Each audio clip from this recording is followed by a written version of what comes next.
Assalamualaikum warahmatullahi wabarakatuh. Sahabat-sahabat di mana saja berada, dalam kehidupan ini pasti kita bertemu dengan hal yang tidak kita sukai. Pasti kita bertemu dengan musibah, pasti kita bertemu dengan ujian, rintangan, tantangan hidup yang bentuknya penyakit, yang bentuknya dihina orang, yang bentuknya dikecewakan orang. Biasa dalam hidup ini. Yang pertama untuk meningkatkan level kemuliaan kita. Yang kedua untuk menghapuskan dosa kita. Yang ketiga untuk menambah pahala kita. Oleh sebab itu, jangan takut dengan ujian, tapi takutlah ketika kita diberikan ujian oleh Allah. Tidak bisa semakin dekat kepada Allah. Ujian yang diberikan oleh Allah Subhanahu wa Ta'ala, baik dari suami, dari istri, dari anak, dari sahabat, dari saudara, dari manapun bentuknya ujian itu, yang jelas Allah ingin kita semakin bergantung, berharap, bersandar kepada Allah. Supaya apa? Supaya kita bebas jiwa kita, merdeka jiwa kita. Ketika jiwa kita merdeka, maka hidup kita akan rasanya ringan seberat apapun ujian dalam kehidupan kita.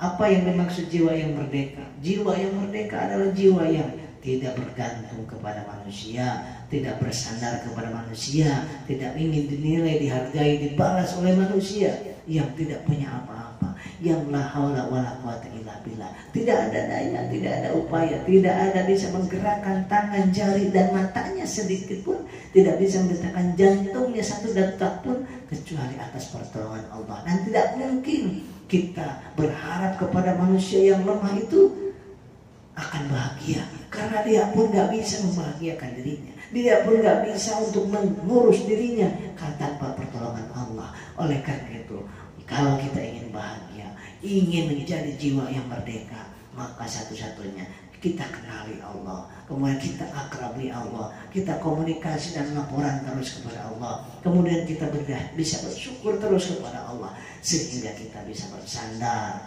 kemudian kita senantiasa setiap saat, setiap hari kita berbuat baik terus kepada siapapun, dengan lisan kita, dengan ilmu kita, dengan tangan kita, dengan mata kita, dengan kaki kita, dengan keterampilan kita. Kita berbuat baik terus kepada sesama manusia, kepada sesama hamba Allah.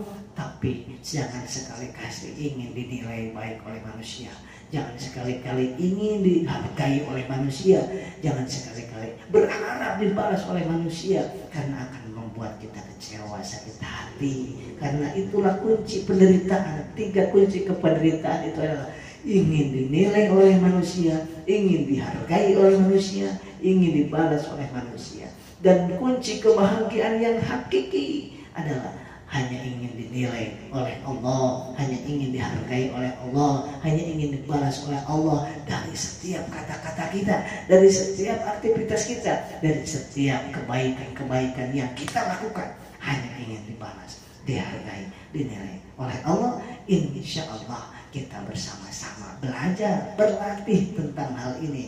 Karena inilah kita ajarkan kepada diri kita, kita ajarkan kepada keluarga kita, kita ajarkan kepada anak-anak kita sejak kecil, sehingga anak-anak kita terbebas ataupun terhindar dari kecewa, sakit hati, putus asa. Subhanallah. Itulah penyakit stres, depresi, dan penyakit gila sekalipun penyebabnya cuma itu, sahabat-sahabat. Ingin dinilai manusia, ingin dihargai manusia, ingin dibalas oleh manusia, sehingga ketika tidak dapat dari manusia itu 3 hal ini, dia stres, dia depresi, kemudian dia tidak mampu mengendalikan dirinya, tidak ingat lagi bahwa kehidupan ini adalah panjang sampai surga, tidak ingat lagi bahwa yang memiliki langit dan bumi, yang menghidupkan kita, yang mengurus kita, yang membuat kita bisa bernafas, yang membuat kita bisa berdetak jantung kita, yang membuat kita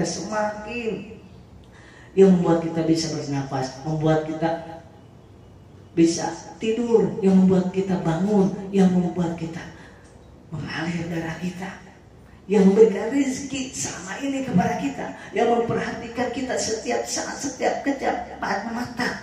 Dialah Allah Subhanahu wa Ta'ala. Lupa dan lalai dengan hal itu, maka itu adalah kesengsaraan yang tiada berujung. Maka dari itu, dengan ini kita harus berusaha, belajar, berlatih terus dalam hal ini khususnya, Inilah ilmu tauhid yang dasar tetapi sangat fundamental dan sangat penting dihayati oleh diri kita, oleh keluarga kita, oleh anak-anak kita, sehingga keluarga kita, anak-anak kita terhindar dari penyakit ketakutan yang berlebihan, kecemasan berlebihan, panik berlebihan, kemudian depresi sampai ke penyakit gila, penyakit skizofrenia, penyakit waham, halusinasi. Awalnya dari 3 hal ini, yaitu sakit hati, kecewa hatinya, dan tidak siap dengan takdir Allah yang menimpa dirinya karena tidak terlalu kenal kepada Allah.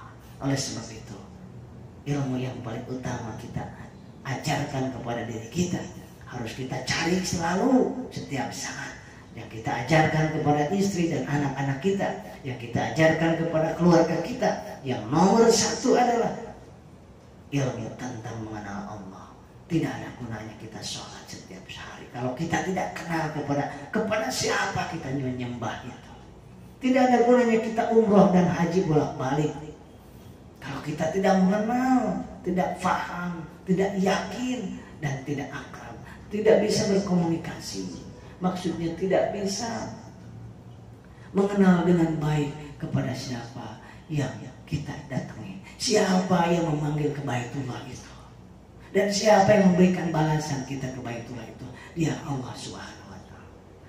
Percuma kita sedekah, kemudian percuma kita sholat yang begitu banyak, andai kata kita tidak kenal siapa yang kita sembah tersebut.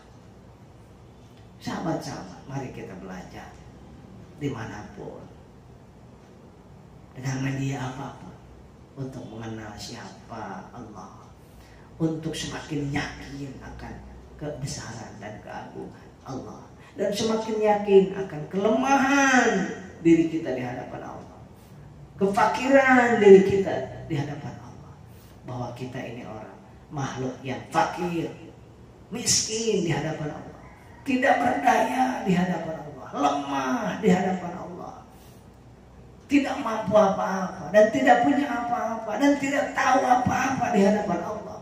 Di saat kita merasakan seperti itu, maka Allah berikan kita kekuatan, maka Allah diberikan kita ilmu, maka Allah berikan kepada kita kemampuan.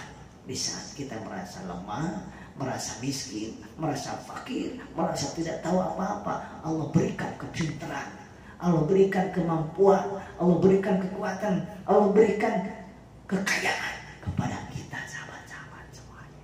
Tetapi sebaliknya, kalau kita merasa tahu kepada Allah, merasa sok tahu tentang hidup ini, merasa punya, merasa mampu di hadapan Allah, maka merasa kuat di hadapan Allah, maka Allah lemahkan kita, maka Allah bodohkan kita, maka Allah miskinkan kita, maka Allah senantiasa lemahkan, miskinkan, dan bodohkan kita, dan semakin paling cemas selama mengarungi kehidupan siang, pagi, sore, malam, bahkan tidurnya pun tidak tenang ketika kita merasa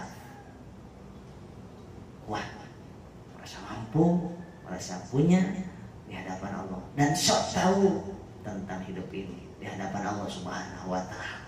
Sahabat-sahabat, yuk kita belajar mulai hari ini. Masih ada kesempatan hari ini ke depan untuk memperbaiki diri kita, untuk menghapuskan dosa-dosa kita. Dan jangan salah, ketika kita sedang sakit hati ataupun sakit sesungguhnya di dalam jasad kita, maka ketahuilah itu untuk karena Allah tahu bahwa kita ini banyak dosa, maka Allah hapuskan dengan penyakit itu, Allah hapuskan dengan sakit hati itu, karena Allah tahu bahwa kita masih levelnya rendah. Maka Allah ingin kita ini levelnya meningkat, maka Allah berikan penyakit, Allah berikan ujian, Allah berikan disakiti oleh orang. Karena Allah sangat tahu bahwa kita ini masih sedikit pahalanya, tapi Allah ingin dan kita juga ingin dimasukkan oleh Allah ke surganya dengan rahmatnya.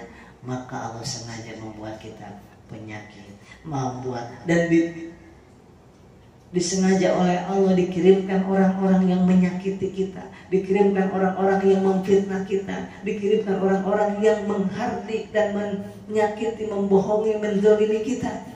Itu Allah yang ngirim supaya apa? Karena Allah ingin kita masuk ke dalam surganya. Karena Allah ingin kita selamat dunia dan akhirat. Tetapi Allah sangat tahu bahwa pahala kita tidak cukup dan pahala kita sangat sedikit. Karena itu Allah kirimkan orang-orang yang seperti itu untuk apa? Untuk mengupgrade pahala kita. Sehingga dari hari ke hari kita akan senantiasa indah, tenang menghadapi penyakit. Bukan tidak boleh ikhtiar. Ketika kita penyakitan, maka kita wajib ikhtiar. Baik ke dokter, mau ruqyah, mau hipnotis.